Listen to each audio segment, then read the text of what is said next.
Hola, ¿qué tal? Qué gusto saludarles una vez más desde Al Banquillo. Hoy nuestro invitado es un permanente analista en temas de carácter jurídico-político y por supuesto su opinión es sin duda alguna importante, válida en estos momentos en el que el país se desenvuelve o que sobre el país hay una nube también de incertidumbre jurídico-política.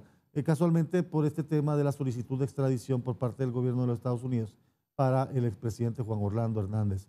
Mi invitado hoy es el abogado Ramón Barrios, es fundador de la Barra de Abogados Anticorrupción, ha sido juez de sentencia, profesor universitario, tanto para derecho como para periodismo, así que va a ser un gusto, abogado, poder dialogar aquí personalmente con ustedes, solo lo habíamos visto a través de la lejanía de la pantalla. Así que bienvenido al Banquillo. Ya había estado en una ocasión, ¿verdad? En San Pedro Sula. Sí, en San Pedro Sula. No, muchas gracias. El honrado soy yo de que me inviten y conocerlo personalmente. Sí, porque... Platicábamos que conozco su trabajo por los alumnos que hemos compartido. Correcto. Así que siempre me dicen, tenemos un gran profesor y he escuchado los buenos comentarios. No, igualmente, así que gracias. Y qué bueno que esté en la parte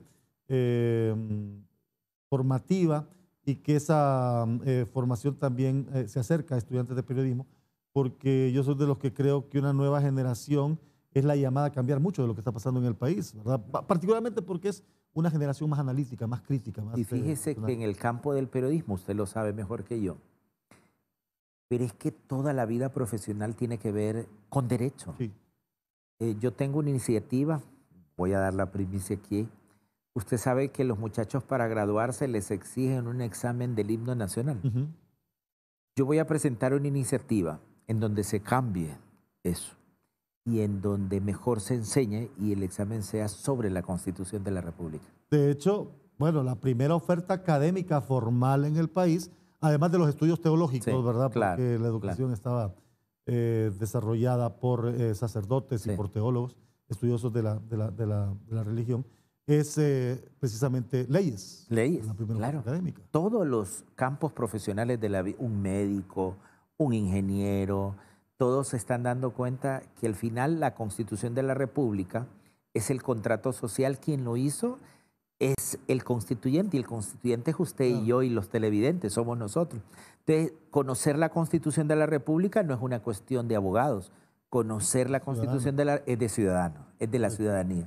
Así que vamos a presentar ese proyecto para que a partir de este último semestre de este año los muchachos ya no tengan que hacer profesionalmente para graduarse un examen del himno nacional, sino que un examen de la Constitución de la República. Interesante, porque el elemento constitucional también tiene que ver no solamente con conocerla, sino también aplicarla y respetarla, porque en algún momento de la vida profesional toca regirse bajo ese estamento jurídico. Entonces, no solamente conocerla, se necesita aplicarla y respetarla. Ahí están las garantías individuales, sí, las garantías sociales. Es decir, a veces se nos olvida que no solamente hay garantías individuales, sino sociales. Los artículos pétreos, que a mí es un tema que me encanta porque finalmente el constituyente los dejó ahí. Y cómo los funcionarios públicos nos hemos olvidado de los artículos pétreos y hemos sobrepasado eso. ¿Qué hubiese pasado si el expresidente Juan Orlando Hernández hubiera respetado los artículos pétreos? No estuviera pasando esto, porque entonces sencillamente él no hubiera podido reelegirse y estuviera disfrutando ahorita de su condición de expresidente con su familia. O de liderazgo político. O de liderazgo también, porque en su momento lo tenía, ¿no? Si él se hubiese retirado en el primer periodo y hubiese respetado el mandato constitucional del artículo pétreo que le prohibía reelegirse, tuviera un liderazgo, yo no tengo ninguna duda, un liderazgo político en el Partido Nacional en este momento y disfrutando de su familia. Vea cómo no haber respetado la ley, la Constitución, el artículo pétreo, lo tiene al borde de una extradición y de una cadena perpetua. Y es porque hemos tenido gobernantes, y no solamente lo digo por el caso de él, que lo vamos a analizar en breve, es que hemos tenido gobernantes y líderes que están acostumbrados a gobernar, pero no a ser gobernados, a ejecutar la ley, pero no a regirse por la ley. Y eso es un elemento interesante. Usted tocó ya el tema que a mí me gustaría abordar en esta primera parte del programa. Ha sido muy mediático el proceso. Quizás es, y digo yo, bueno, digo quizás, pero en efecto creo que es la más alta figura en el país sometido a este proceso. Mucha gente decía, ¿cuándo un presidente va a ser sometido a una situación? Ya había pasado en el caso anterior con Callejas, pero no precisamente por temas de corrupción local, sino más internacional, por el tema de FIFA. Sí. Pero este caso del expresidente Hernández, ¿cómo lo ha visualizado usted desde el momento de su detención hasta la audiencia de hoy? A ver, no nos sorprende, porque en realidad este era un secreto a voces. Sí, Nadie claro. puede negar de que el presidente Hernández o el expresidente Hernández estaba siendo investigado. Yo recuerdo que, porque además me di la tarea de investigar la sentencia que se le da a Tony Hernández, en la parte final, si todo el mundo entra a ver esa sentencia, en los 2 últimos párrafos, el juez Castel le hace esta advertencia. Lo condeno y esta pena tan severa porque usted y su hermano, Sí. ¿se acuerda usted? Estaban como, usted estaba en un cargo. Miren qué interesante, porque ya un juez de los Estados Unidos prejuzgó la culpabilidad del presidente Hernández. Usted y su hermano utilizaron la institucionalidad de su país, de Honduras, para mercadear, para hacer narcotráfico y exportar cocaína a los Estados Unidos. Por eso yo me atrevo a decir que el presidente Hernández va a enfrentar no solamente un juicio en los Estados Unidos, sino que indudablemente, yo no tengo ninguna duda, a partir de eso que se establece en una sentencia que nosotros le llamamos jurisprudencia. Y el sistema norteamericano es jurisprudencial, es decir, se basa en las sentencias que dictan los jueces y normalmente no cambia. Va a ser condenado en los Estados Unidos. Bueno, y usted ve que no hay antecedentes, y lo hablaba yo con otro invitado hace unos días. Esa juez, esa corte, este juez Castel, son implacables. Son implacables. Todos los hondureños que han pasado ahí en proceso de extradición, sentencia condenatoria. Lo que pasa es que el proceso norteamericano, de cada 100, fíjese, esta estadística es interesante, de cada 100, 72%, de cada 100, 72 personas deciden negociar su pena, llegar a un acuerdo con la fiscalía, porque les resulta no solamente, digamos, en una rebaja de la pena, sino que les favorece, porque de cada 100 que llegan a un juicio oral y público, 97 son condenados. Sí. O sea, las posibilidades que usted llegue pero les a un favorece juicio... que, por ejemplo, si son condenados y a cadena perpetua, ¿en qué les favorece? Lo que pasa es que la cadena perpetua es revisable. Es decir, usted negocia una cadena perpetua y hay una ley, por ejemplo, en Nueva York. A los 20 años se revisa por primera vez. Es decir, aunque usted esté condenado a cadena perpetua, a los 20 años puede ser revisada según su conducta. Por eso es que entonces a Tony Hernández le aplican cadena perpetua más 30 años. Para que no pueda ser revisada sino en 45 años. Interesante. Mientras los que han negociado, como los cachiros, como los primeros, la negociación es exitosa. O sea, aquí muy poco se ha hablado, se ha analizado, y alguna vez ojalá que podamos hacerlo, para que la gente sepa los términos de la negociación de estos primeros narcotraficantes. Para darle un dato y que quede, digamos, en el ambiente, fíjese que parte de la negociación es que le permitió que parte del dinero, mire qué interesante esto no hubiera podido ser posible en Honduras, se depositara en los Estados Unidos. Y que ellos no pasaron por ese proceso, ellos se entregaron. Ellos se entregaron, por eso le digo. Es decir, ellos, su hermana ya ha salido. Es decir, ellos hicieron porque ellos más o menos están condenados a 20 años. Y si se les revisa en 10 años la primera revisión, van a salir, no, le aseguro que van a salir antes. Y negociaron que después de la salida se quedan en los Estados Unidos y parte de su familia está bajo la protección de testigos del gobierno norteamericano. Fue una negociación exitosa. Interesantes aportes que me da como para poner fundamento para lo que viene. Voy a ir a la pausa. Estamos con el abogado Ramón Barrios hablando sobre los escenarios jurídicos que se vienen luego de que un juez natural ha dictado prisión preventiva para el expresidente Juan Orlando Hernández. Volvemos.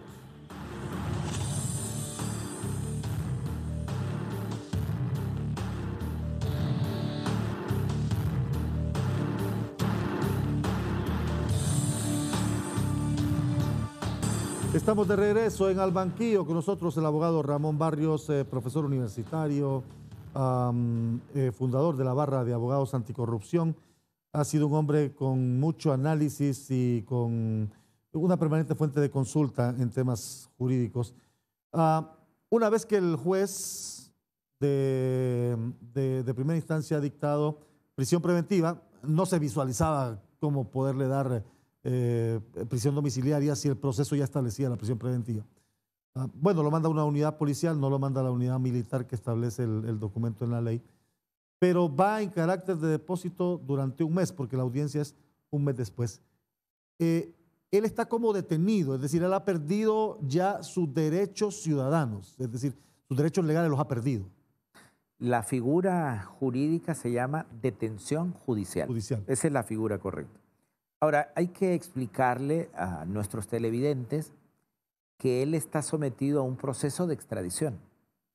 Es decir, él no está sometido a un proceso en Honduras para demostrar su inocencia o su culpabilidad de los cargos que le están imputando. El juez no va a medir eso al final. No debe medir, no lo va a medir, nunca lo va a medir.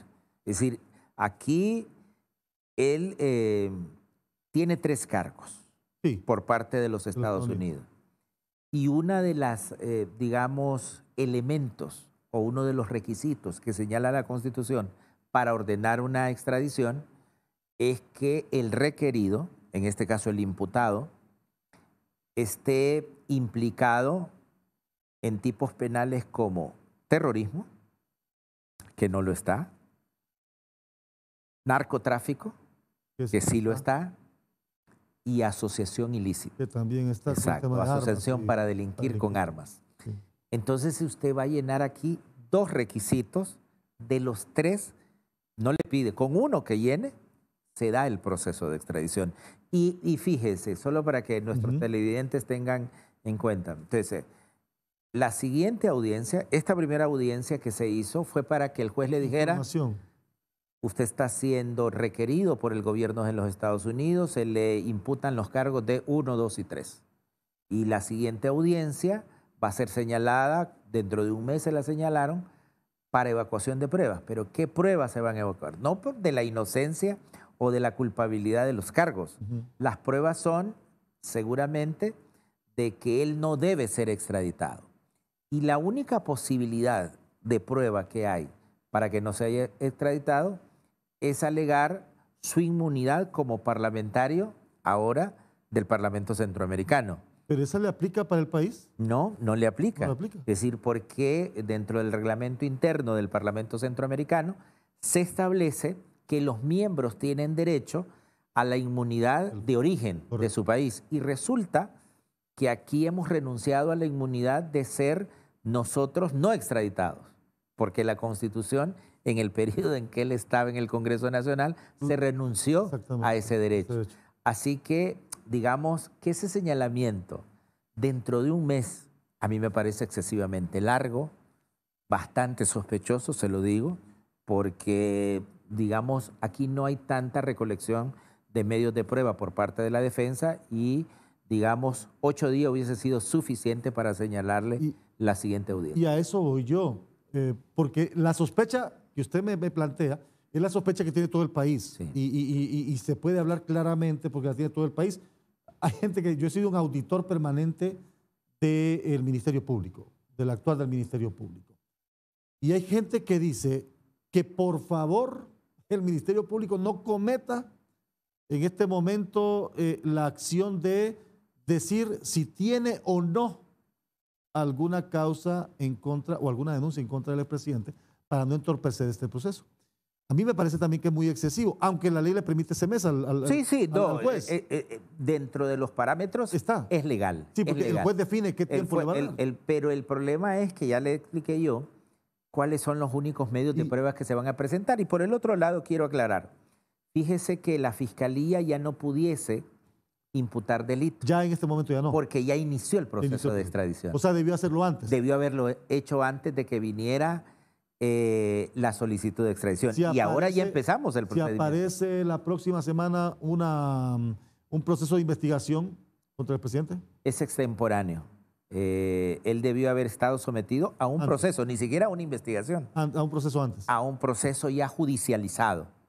Es decir, estamos hablando de por lo menos que se haya realizado una audiencia, la audiencia de declaración de diputado o la audiencia inicial. Y no se hizo, ninguna. Ya no se hizo porque ya está señalada la siguiente audiencia del proceso de extradición. Y él en este mes, desde su experiencia como profesional del derecho, ¿qué pruebas podría aportar la defensa del expresidente para decir no tengo responsabilidad ni directa ni indirecta en estos casos que me imputan? No le va a servir absolutamente nada porque le decía yo que aquí no se trata este proceso de extradición de demostrar su inocencia o su culpabilidad en los cargos que le imputan.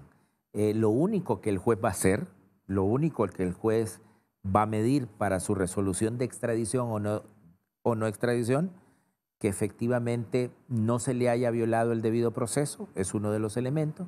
El segundo, que esté dentro de las 3 categorías que señala la Constitución de la República, ¿no? Y que el proceso de investigación no sea de los que señala la ley que se hayan iniciado en Honduras. Aquí no se le ha señalado ningún proceso. Por eso le decía yo que aquí, aunque él presente pruebas diciendo que él no tiene nada que ver, que más bien combatió, ya hemos escuchado el discurso del expresidente. Sí, incluso la última carta pública también es la misma. Eso no va a servir a la hora de la decisión del juez. El juez solo va a medir si es elegible para mandarlo en extradición o no. Nunca va a tocar el fondo del asunto. En este sentido, la Fiscalía de Nueva York no tiene que aportar mayor documentación entonces. Mire qué interesante y lo felicito por su pregunta.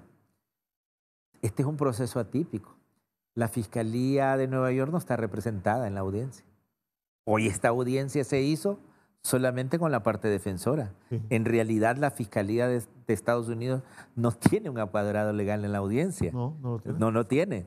Simplemente está la solicitud que se hizo como se debe de hacer. Que siguió los canales correspondientes y ahí se establece una relación de hechos y los medios de pruebas con que cuenta la justicia norteamericana para pedirlo en extradición. Entonces, ¿por qué un mes si prácticamente, por lo que usted me plantea y los escenarios como lo ubica, es prácticamente un hecho que él va a hacer, su extradición va a ser autorizada? Yo no tengo ninguna duda, pero ninguna duda de que su autorización va a ser autorizada, porque ya le dije cuáles son, con uno de los requisitos que se cumpla y está cumpliendo. Y está cumpliendo en 2, está más bien en 2. Está en 2, entonces yo no tengo ninguna duda. Creo que le están dando ese mes, digamos, por cortesía de ser un exalto funcionario del país, pero yo no tengo duda de que va a ser extraditado hacia los Estados Unidos. Fíjese que yo, bueno, uno como periodista lo ve tal vez más desde el elemento práctico, no con la visión global jurídica que tienen ustedes los profesionales del derecho. Uno de periodista lo ve desde la practicidad de lo que ha visto y los antecedentes que se tienen. Yo estaba esperando, eso desde mi perspectiva periodística, yo estaba esperando qué definía el juez, si le permitía entregarse y no emitir la orden de captura como lo había pedido la defensa, o emitía la orden de captura, porque decía yo, dependiendo de cómo actúe el juez en este caso, se sabrá si le van a dar privilegios o no. Se emitió la orden de captura, le pusieron los grilletes en pies y manos, ¿verdad? Lo hicieron caminar con grilletes, lo presentaron como se ha presentado a todos los procesados, a todos los extraditables, expuesto media hora ante las cámaras de la televisión, sentado con grilletes en manos y pies, y lo mandan a detención judicial. Sí, un elemento importante que nuestros televidentes tienen que observar es que hemos observado que no hay involucramiento de las Fuerzas Armadas de Honduras. Sí, exactamente. Este es un elemento súper importante. Único en realidad. Sí. Único en realidad. Y la primera vez, porque con todos los narcotraficantes anteriores, usted ve que en que hacía toda la custodia era la policía militar. Es la primera vez. Este es un elemento importante. Que así debe de ser. Que así debe de ser y que además está mandando un mensaje importante de la actual administración de Xiomara Castro. Seguramente nadie ha analizado esto, qué bueno que lo estamos haciendo con usted. La presidenta Xiomara Castro se va a apoyar en la Policía Nacional Civil y no en las Fuerzas Armadas. que eso ya se sabía porque era un discurso público de ella en ese sentido. Las Fuerzas Armadas en su función constitucional, la policía retomar el rol que le corresponde, que había quedado muy al margen, muy marginada. Es decir, la policía estaba más bien en un segundo plano, estaba más visible la... Y hay elementos, es decir, se acaba de sacar por el ministro de Defensa un acuerdo que saca a las Fuerzas Armadas de la custodia de los centros penitenciarios. Sí. Entonces vea usted que bueno, este elemento que sacamos acá, de que sea la Policía Nacional en que Xiomara Castro va a apoyarse en cuestiones de seguridad nacional. A mí me ha sorprendido, eso sí, la forma, digamos, cómo se ha tratado al expresidente en el sentido de su captura, en el sentido de ponerle grilletes como se ha hecho a todos los pedidos en extradición. Este tratamiento habla muy bien de la Policía Nacional Civil, más allá, creo yo, de que nos podamos estar alegres o apesarados, porque ver a un expresidente, independientemente de nuestra afiliación política o si hubiésemos estado de acuerdo o no con él, resulta impactante porque no ha sido la tradición en Honduras. Hago una rápida pausa y regresamos aquí con el abogado Ramón Barrios, este interesante diálogo que sostenemos aquí en Al Banquillo.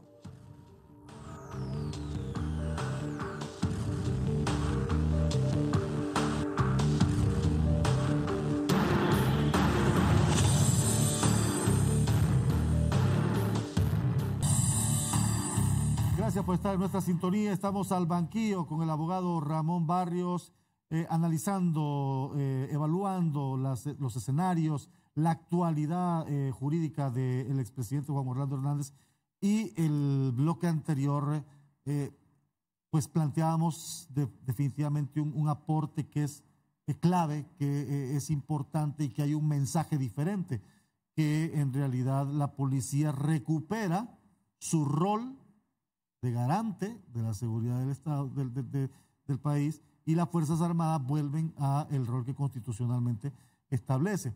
Y aquí entonces va la otra pregunta. El proceso se ha seguido tal cual con los demás extraditables. Sí. Las mismitas condiciones, sí. El paso a paso ha sido igual. La diferencia es que a él se le manda una unidad policial y no al primer batallón, como lo establece también el documento de la ley de extradición, que dice que se remitirá al primer batallón de infantería. Ayer lo leí yo, pero se le manda una unidad militar, una policial. Aquí estamos viendo el rompimiento de esta administración y el rol que se le está dando a la Policía Nacional Civil, como manda la Constitución, de la seguridad interior del país. Las Fuerzas Armadas tienen un mandato de protegernos de la seguridad exterior, claro, pero es la policía que estaba relegada con Juan Orlando Hernández. Usted, si quiere hacer, digamos, si es crítico y, digamos, de hacer buenas lecturas, aquí se le manda una lectura a toda la administración anterior y se le da, digamos, de que la Policía Nacional Civil, que estaba relegada sí, en la administración de Juan Orlando Hernández, estigmatizada con la depuración, eran como los malos, y las Fuerzas Armadas había tenido un protagonismo, digamos, bastante desmedido, ¿verdad? Nacional, estaban en diferentes áreas. Exacto, sí, en la agricultura, en todo. Entonces la administración le apuesta aquí a la Policía Nacional Civil y saca a las Fuerzas Armadas desde la captura. Es la policía quien lo está haciendo y ya no se le manda, y termino al batallón, se le manda una unidad de la policía. Así que la apuesta está clara de sacar a las Fuerzas Armadas de todo ese protagonismo que tenían antes y de mandarla. Yo le hacía un comentario. Yo creo que las Fuerzas Armadas de Honduras tienen alguna responsabilidad en esto. Cuando el gobierno de los norteamericanos dice que Tony Hernández y el expresidente Hernández desde el año 2004 han sido traficantes a gran escala, así, con este adjetivo, a gran escala, hacia los Estados Unidos, está hablando del 2004 al 2014, esta década y un par de años más, y las Fuerzas Armadas han sido ciegas, sordas y mudas, alguna corresponsabilidad tienen en esto, porque entonces hemos mantenido con una gran cantidad de millones de lempiras del dinero público a unas Fuerzas Armadas que en 10 años, que en 12 años, que en 14 años no se dieron cuenta que el expresidente de la República y que su círculo más cercano, porque vienen órdenes de extradición. Entre ellos militares. Militares, porque lo menciona el documento del embajador. Exministros de defensa, te lo aseguro, tengo conocimiento ya de fuentes de la embajada, exministros de defensa, al menos 2, de que no se dieron cuenta de que el presidente y su círculo más cercano estaban traficando a gran escala los Estados Unidos. Sí, este es un elemento que hay que analizar de las implicaciones directas de las Fuerzas Armadas y por lo menos del fiscal general de la República. El documento, la traducción del documento que divulgamos ayer dice y establece elementos bastante fuertes. Bueno, 500.000 kilogramos es el aproximado que ellos plantean de droga que ingresó en ese lapso de tiempo, pero que además desde el Poder Ejecutivo, dirigido por Hernández, se filtró información sensible a los carteles de, por ejemplo, operaciones que Estados Unidos hacía con pilotos hondureños para vuelos nocturnos, que se le dio información sobre temas de radares y que se le dio información sobre temas legales y visiones legales de Estados Unidos sobre este tema de los narcotraficantes. Cuando usted lee la sentencia de Tony Hernández, se da en cuenta de la implicación de las Fuerzas Armadas de Honduras, porque en uno de los testimonios que el juez Castel, 2 por lo menos de los testimonios que tome en cuenta para condenar a Tony Hernández, establece de que a través del ministro de Defensa, fíjese lo que le voy a decir, porque así lo dice la sentencia, del ministro de Defensa, se ordenaba que se apagaran los radares y una vez apagados los radares, pues se daba la información desde el Ministerio de Defensa para que entraran todas las avionetas sin radar en Honduras. Entonces a mí me parece que aquí hay una implicación directa de las Fuerzas Armadas de Honduras, no como cuerpo, porque no podemos pero sí de los jefes superiores y de los ministros de Defensa que estuvo Juan Orlando Hernández en su administración. La acusación contra él, los señalamientos contra él que hace Estados Unidos involucra militares, altos jefes militares, policiales, políticos de alto rango y también menciona a funcionarios electorales, sobornos para funcionarios electorales. ¿Quiénes pueden ser o podrán o ser objeto de solicitud de extradición por parte de Estados Unidos? Porque no creo que todos, algunos deberán ser juzgados acá, procesados acá también, para fortalecer la institucionalidad. No podemos seguir sometidos con una institucionalidad que no. Aunque ayer alguien me decía, con esta institucionalidad jurídica no. Mire, yo no me siento orgulloso que sean los norteamericanos que tengan que estar haciendo justicia. Es decir, si no hubiese sido la acción de la justicia norteamericana, aquí sí eran como grandes potentados, grandes líderes políticos. Yo no me siento orgulloso también de que tengamos que mandar en extradición a los hondureños cuando tenemos una institucionalidad. Aquí hay una responsabilidad directa del fiscal general de la República, lo digo así de frente y abiertamente. Hay una responsabilidad del Poder Judicial, de la Corte Suprema de Justicia, sobre todo de los 15 magistrados, algunos más y algunos menos, ¿verdad? Sobre todo 2 salas que han tenido un protagonismo directo en esto. Yo le puedo decir la sala penal y la sala constitucional, y bueno, hay que decirlo. Con la sala constitucional sí, se sabe cómo viene todo. Y algunos jueces de primera instancia que dieron sobreseimientos definitivos a narcotraficantes en Honduras. No estamos hablando de delitos de corrupción todavía, estamos hablando del delito de narcotráfico, que es el que le interesa, y todas las condiciones de los requerimientos de los Estados Unidos que han venido para los extraditables ha venido por el delito del narcotráfico. Pero queda pendiente, por ejemplo, la corrupción, que no la ha tocado tampoco el fiscal. Le voy a dar un dato que me parece, digamos, aleccionador de la falta de institucionalidad y la falta de justicia, de aplicación de la justicia en el país. Tenemos alrededor de 25.000 privados de libertad. 24.000 son pobres. 24.000 son pobres. Es decir, que la justicia en Honduras es bastante selectiva, porque solo condena a los pobres. Y los que tienen alguna posibilidad no están en los centros penales que deberían de estar. No, y se les da cárcel domiciliaria. Los ricos, pues, los ricos de este país, cuando han delinquido, lo digo así, yo no tengo temor de decirlo, normalmente pues están en la casa guardando prisión. Y es que se politizó la justicia. Totalmente. En lugar de que la justicia se aplicara a la política como que hundió a la justicia. El defecto de forma es cómo se han electo nuestras autoridades judiciales y fiscales. No se han electo a los mejores abogados y abogadas de Honduras, no se eligió al mejor abogado para que fuera fiscal. Los criterios de selección han sido políticos, de afinidad y de sometimiento al poder político. Por eso los mayores beneficiados por la sala o las diferentes salas, sobre todo la penal y la constitucional de la Corte Suprema de Justicia, los mejores clientes han sido los diputados al Congreso Nacional. ¿Por qué? Porque fueron quienes los eligieron. ¿Y sabe qué broma hacen? Solo en Honduras pasa que los diputados en la mañana van a firmar el libro de asistencia al juzgado y en la tarde van a elegir. No, escuche esto que le voy a decir. Solo en Honduras, los diputados que son imputados eligen a quién los va a acusar, sí. El fiscal. Eligen a quién los va a juzgar, a la Corte Suprema de Justicia. Pero solo en Honduras además eligen la ley que les van a aplicar, el Código Penal nuevo. Es decir, con ese tríptico de impunidad, pues esto que tenemos aquí es evidente. Armado a gusto. Armado, a la medida. Elijo a quien me acusa, elijo a quien me juzga y elijo la ley que me va a aplicar. Que me va a beneficiar. Hago la última pausa, abogado, y regresamos en breve aquí al banquillo con el abogado Ramón Barrios.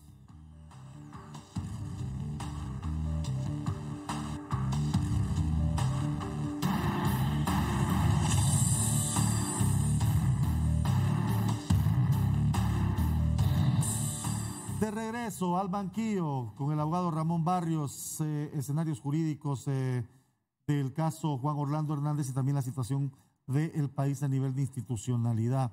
Y bueno, lo que se nos viene es una situación difícil porque si queremos cambiar lo que ha venido siendo en la parte de la institucionalidad jurídica, que tiene mucho que ver con todo el entorno del país, no es tan fácil, porque la negociación que se viene es fuerte, porque al final se necesita mayoría calificada y no se tiene, por lo menos, la misma visión entre todas las bancadas. Sí, lamentablemente, toda la institucionalidad en Honduras, casi en un 90%, se elige en el Congreso Nacional de la República. Todo. Por eso ahora, cuando fuimos a elecciones, debimos tener mucho cuidado con los diputados y las diputadas que íbamos a elegir en el Congreso Nacional. Porque sí es cierto que es importante la presidencia de la República, pero coyunturalmente este Congreso Nacional era importante. ¿Por qué? Porque elige fiscal general, porque elige Corte Suprema de Justicia, porque elige nuevo Tribunal Superior de Cuentas, porque elige nuevo Procurador General de la República, porque elige nueva Jefatura de las Fuerzas Armadas. Es decir, la institucionalidad del Consejo Nacional Electoral, también, Tribunal de Justicia Electoral, es decir, la institucionalidad del país, este Congreso Nacional la va a elegir. Y no nos podemos equivocar otra vez, de verdad no nos podemos equivocar otra vez. La gente votó por la esperanza. Es decir, que la lápida que tiene la presidenta Xiomara Castro es bastante fuerte. Y aquí es que estas elecciones no pasan por ella. La elección de esta institucionalidad pasa por el Congreso Nacional de la República. Veo el intento de crisis que hubo en el Congreso precisamente porque este sector de la criminalidad del país, criminalidad organizada, muy bien organizada, quiso tomarse el Congreso Nacional de la República. No hay duda. Sí. ¿Usted cree que los ojos de la comunidad internacional y particularmente Estados Unidos están así muy directos el Ministerio Público y la Corte Suprema en este momento? No tengo ninguna duda. Como quien dice, señalando. No tengo ninguna duda. Y van a influir. No debería de ser, porque nosotros pues no tenemos ninguna influencia cuando se elige la Corte Suprema de los Estados Unidos y menos el fiscal. Pero la pobre institucionalidad, habrá que reconocerlo, me da mucha vergüenza. La pobre institucionalidad que tenemos nos hace débiles. Y esa debilidad hace que nosotros tengamos que la Unión Europea, que los Estados Unidos, que Canadá, pues tengan que meterse en los asuntos internos y tengan que guiarnos como niños de cómo tenemos que elegir a nuestras instituciones. Yo creo que tenemos un compromiso muy fuerte en el Congreso Nacional de la República por elegir a los mejores hombres y mujeres, por supuesto que lo hay en el país, para un poco ir enderezando la institucionalidad. Va a ser importante porque hay un compromiso en el Congreso Nacional que dirige el ingeniero Luis Redondo Guifarro de traer una misión internacional. Sí. Y eso viene a Honduras, yo se lo puedo asegurar. Lo ideal sería que el fiscal hiciera lo que va a hacer esta misión internacional. Lo ideal sería que el fiscal hubiera... Pero como entre lo ideal y lo real hay una gran diferencia, sobre todo en el país, pues necesitamos de estas instituciones internacionales para la aplicación de la justicia en Honduras. La nueva Corte Suprema de Justicia todavía tardará año y medio más, ¿verdad? Creo. Bueno, se elige en el segundo semestre. Sí. En octubre tenemos que hacer las convocatorias para elegir la nueva Corte que va acá en enero. En enero, sí. En enero. Estamos hablando de sí. un año, póngale. El proceso, menos de un año el proceso. Todavía hay tiempo en ese lapso.